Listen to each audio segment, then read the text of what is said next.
গল্পটা মূলত দুই উপজেলা চেয়ারম্যানের দলীয় রাজনীতি নিয়ে। একজন বর্তমান, অন্যজন প্রাক্তন। দুজনের লড়াইটা মূলত আসন্ন ইলেকশনে নমিনেশন পাওয়া নিয়ে। তাদের এই রাজনৈতিক প্রতিযোগিতায় জড়িয়ে পড়েন দুই সন্তান, একজনের ছেলে, অন্যজনের মেয়ে। তবে উপরের ঘটনাটি বাস্তব জীবনের নয়, একটি নাটকের গল্প। উল্লেখিত গল্পের সেই ছেলের চরিত্রে অভিনয় করেছেন ইয়াশ রোহান এবং মেয়েটি হয়েছেন নাজনীন নিহা।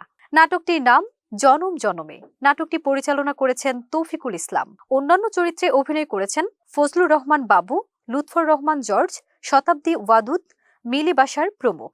নাটকটির গল্প প্রসঙ্গে নির্মাতা তৌফিকুল ইসলাম বলেন, যেহেতু গল্পটি পলিটিক্যাল রোমান্টিক থ্রিলার ঘরানার, সেহেতু গল্পের বিষয়ে খুব বেশি বলতে চাই না। তবে এইটুকু বলতে পারি, গল্পটি দেখে যে কেউ হকচকিত হবেন। প্রযোজক SK শাহেদ আলী পাপ্পু জানান, জনম জনমের নাটকটি আসন্ন জাতীয় সংসদ নির্বাচনের আগেই CMBর ইউটিউব চ্যানেলে মুক্তি পাচ্ছে।